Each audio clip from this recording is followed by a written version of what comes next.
state of Texas. Collectively, you all have put Texas on a trajectory of excellence in higher education in Texas. And let's talk for just a moment about what excellence means. Excellence, true excellence, means not just doing one thing good one time. True excellence, especially in an arena like higher education, means being able to persistently excel year after year after year. That's the kind of success that truly does put Texas on a great trajectory. So, in addition to the extraordinary success you had this session, let's go back a decade. A decade ago, Texas was lagging behind other states as it concerned Tier 1 research universities. I know there's a lot of elements and components to delivering high-quality education. One of those elements is having top-notch research universities. It's something that is not only needed for educating the next generation of innovative leaders, is needed by employers in the state, it's needed economically in the state. And it was essential that Texas be on a pathway to increasing the amount of research projects at universities, as well as increasing the number of universities in the state of Texas that ranked as Tier 1 research universities. And over the course of the past decade, whether it be colleges and universities taking advantage of programs that were passed or actions by the legislature passing those programs that provide more economic incentives for colleges and universities, working together, taking advantage of those opportunities, we've seen Texas rise from a lagging state to be a top state in the United States of America for Tier 1 research universities.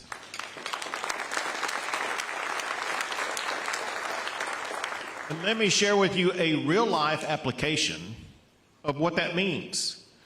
There are so many types of businesses coming to the state of Texas that I will mention later that come here in part to access the high-quality, research-oriented talent that we have at our universities. Separate from the corporate world, however, there is an organization in the United States that doesn't really operate on the basis of their bottom line. Instead, their goal, their mission, is to ensure the preservation and the perpetuation of the United States of America itself. And I'm making reference to the United States Army. What happens with the United States Army is about every 40 years they go through a process of deciding two things. One is, what is their mission going to look like over the next 40 years? Second, where should they locate in order to be able to achieve that mission? Back in the aftermath of the Vietnam War, the United States Army knew at that time that there would be few, if any, wars in the future taking place in areas like in Vietnam.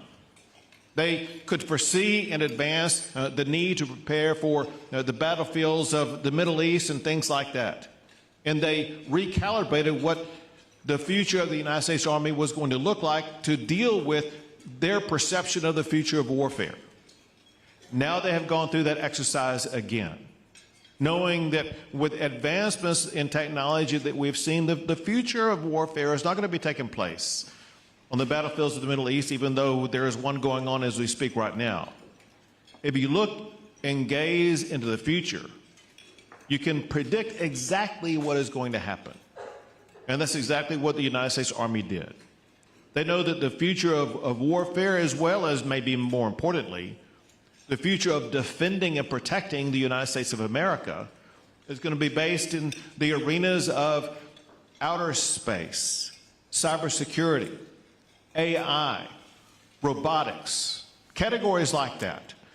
And even though we're in the early stages of that, if you gaze toward the future, think of this concept.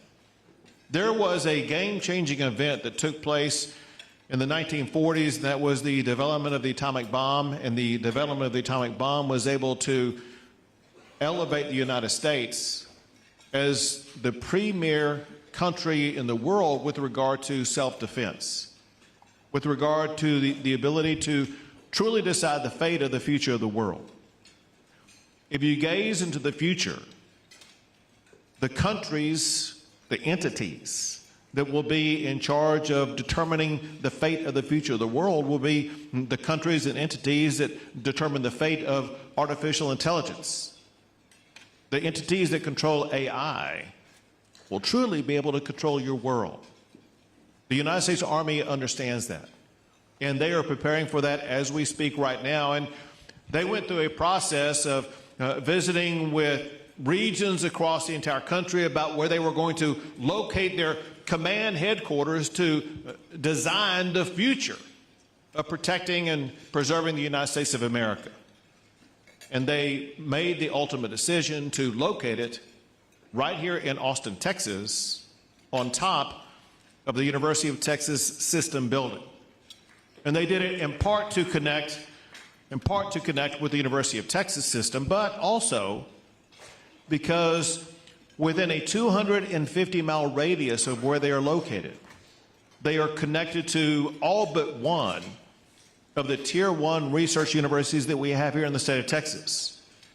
For the future of warfare or the future of protecting the United States, they need access to the top-tier talent in the United States. By the United States Army's decision, they have announced that the top-tier talent for the United States of America, as it concerns all of those issues I mentioned, is within a 250-mile radius of where we gather today.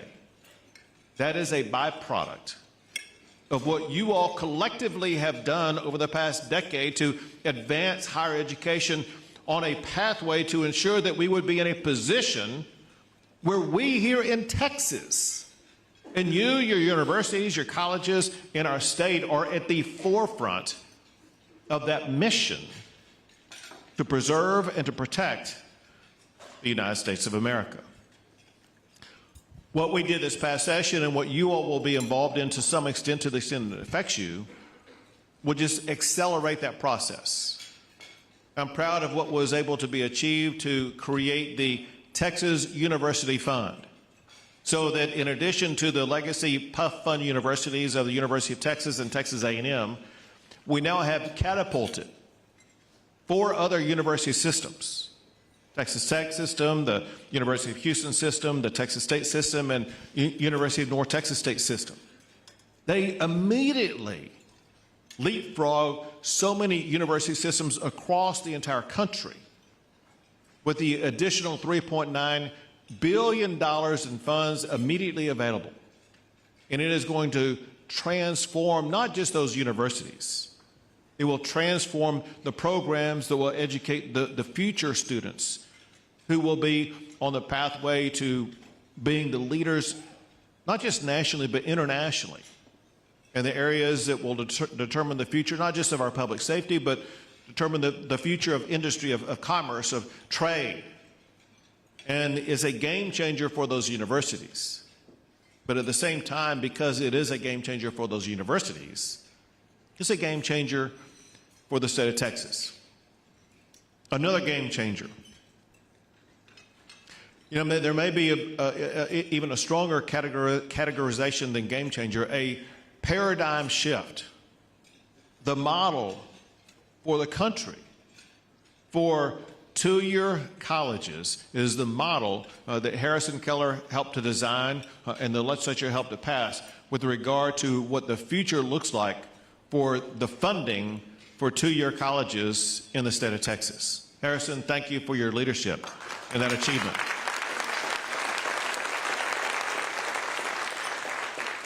This is the way that education should be funded, and not just at our 2-year colleges programs.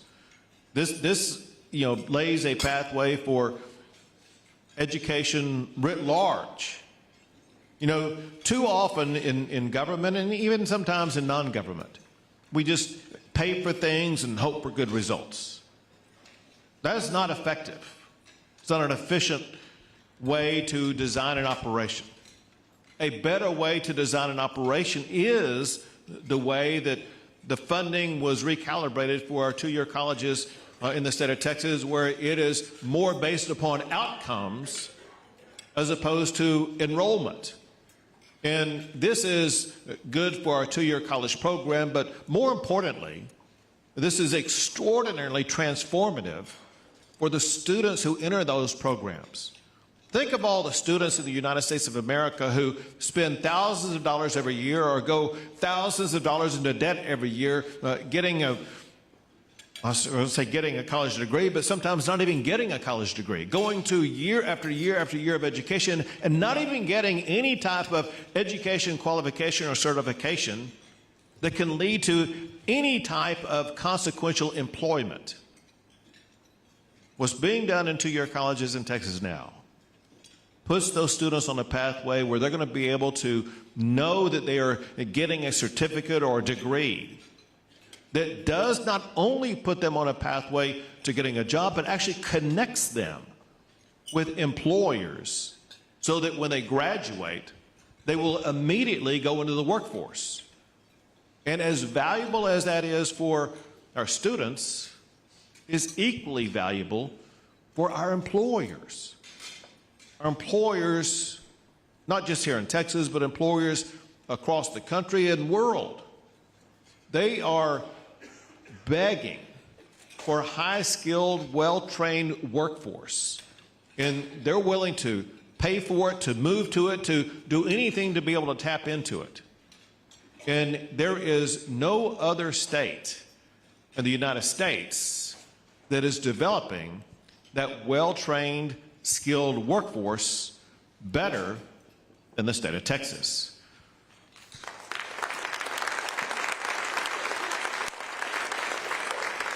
So you'll know those are not my words. Those are the words of CEOs. Let me give you a context for this. There is no governor in America who talks to CEOs more than I do. Let me prove that. Every year that I've been governor, Texas has won the award called the Governor's Cup that goes to the state that ranks #1 in the United States for the most corporate expansions and relocations that lead to increased jobs. It's a national championship. So there's some schools here today, right? Universities? Anybody here follow college football? Some of you. So in college football, some of you, if you follow it, you've heard of the name of Nick Saban. Nick Saban is the head coach for the University of Alabama, and he's won more national championships than any other college football coach in the history of the sport. He's won 7 national championships. In my tenure as your governor, Texas has won 9 national championships for economic development. That's how prolific it is, what we've been able to achieve. But beyond that, in translating that into what happens in real life, Texas, over the past year and over the past decade, has created far more new jobs than any other state in the United States. And last year, Texas became home to more Fortune 500 company headquarters than any other state in the United States. My point is this: when those companies relocate here, when those businesses expand here in the state of Texas, I'm talking to these CEOs all the time. And as I talk to the CEOs, I ask every one of them, why is it that you are coming to Texas? Why is it that you are expanding in Texas? And there are, as you might imagine, a multitude of different reasons. Of course, Texas has no income tax and has a better regulatory environment. But the premier reason, the foremost reason why these CEOs, the people who make decisions for the future of their business, the primary reason why they are choosing Texas, as they tell me, is because of the quality of our workforce. And you all are maybe a primary reason why we have that workforce. So I want to thank you for what you all are doing on a daily basis to make sure that we are cultivating that premier workforce, knowing full well that the future of our economy in the state of Texas is going to be hinged to some extent on the ability to continue to provide that high-valued workforce. But let me tell you something else, something equally important. As much as what you all have done to put Texas on a trajectory of excellence in higher education, at the very same time, it's important not to either make decisions or acts of omission that lead to a downslide in higher education, especially in a way that is antagonistic to what employers want. Again, in talking to these CEOs, which literally number in well more than 1,000, there's been none of them who have asked me what is the ideological bent of what is being taught in our universities. How are our students being indoctrinated? They don't ask that because that is not applicable to what they are trying to achieve when they hire an employee. The reason why I mention this is because there have been issues at universities in the state of Texas that show a level of indoctrination that is hindering what your primary focus should be. Now, we've seen this quite prolifically over the past month at Ivy League schools that, for whatever reason, have an inability to identify what genocide is. It's not hard. Having been to Israel myself last month, having seen the 47-minute film that was filmed by Hamas itself, seeing what Hamas was doing, it doesn't take a Harvard-educated person to understand what genocide is. If we have university leaders who are so hinged to ideological concepts where they are unable to say what is and what is not anti-Semitism, what is and what is not attempts at genocide, then we have educational institutions that have lost their way as it concerns what their mission is. Now, from everything I'm hearing, there's not been a lot of that taking place on campuses in the state of Texas. However, there have been a couple of instances. So on the one hand, I applaud you for not having replicated what we've seen in Ivy League schools. At the same time, I would not be doing my job as governor if I did not let you know what the expectation is. The expectation for those who are leaders of our campuses, whether it be 2- or 4-year colleges or universities in the state of Texas, you have a leadership responsibility to ensure that there is no one on your campuses that are advocating for genocide or anti-Semitism. It is completely unacceptable in the state of Texas, period. At the same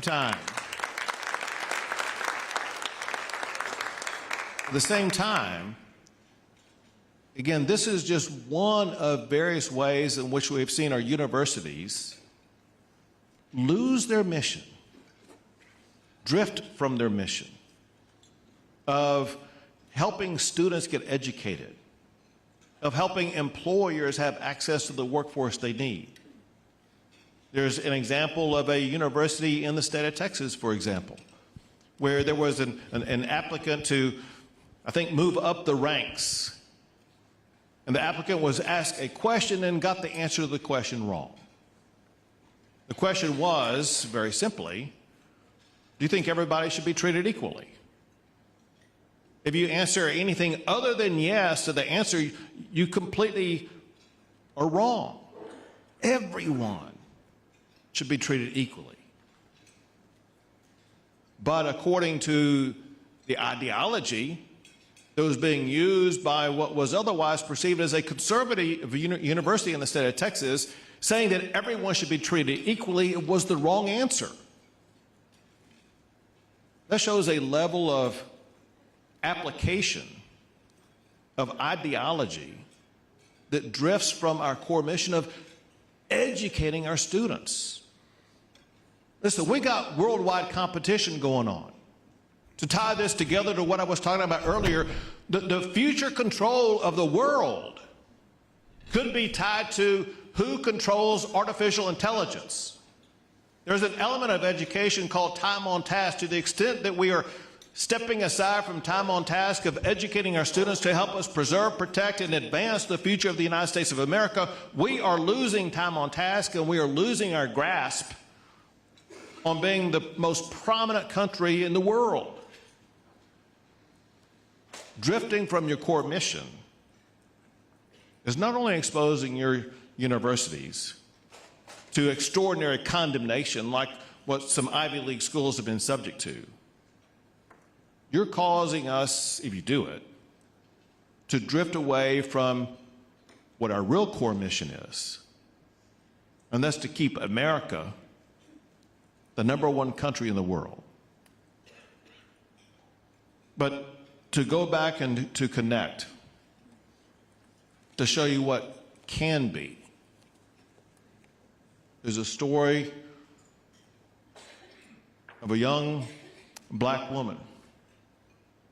A black woman who benefited from the types of strategies that you all are employing now in your two-year college programs.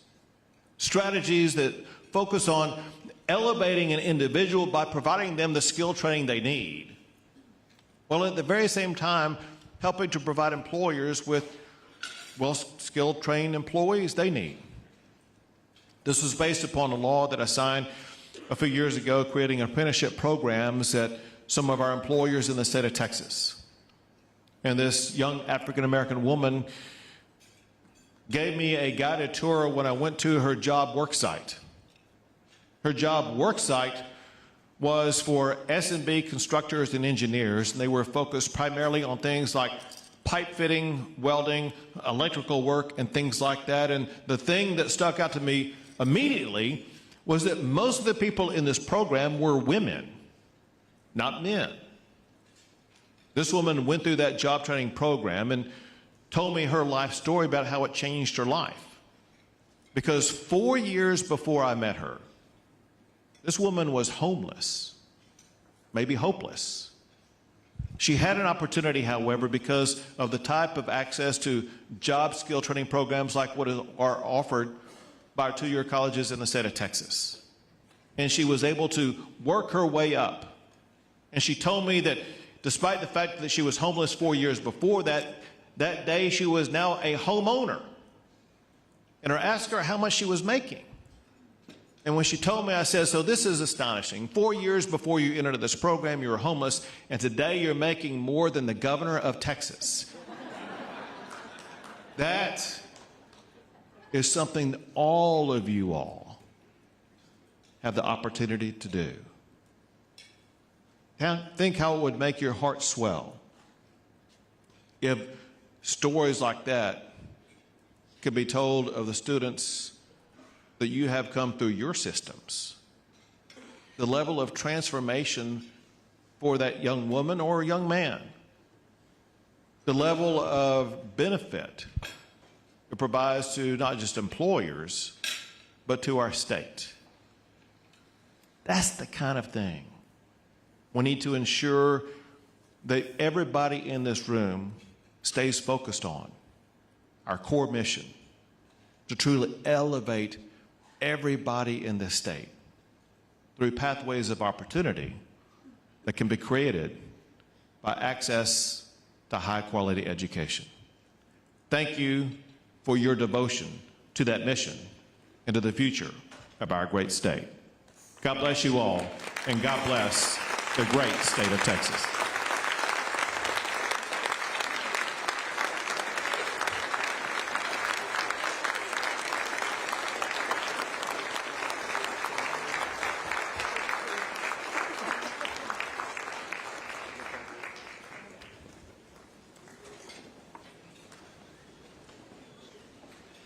Thank you again to Governor Abbott for those remarks. Please give us a brief moment to reset the stage, and then we will welcome Commissioner Keller for our lunch keynote.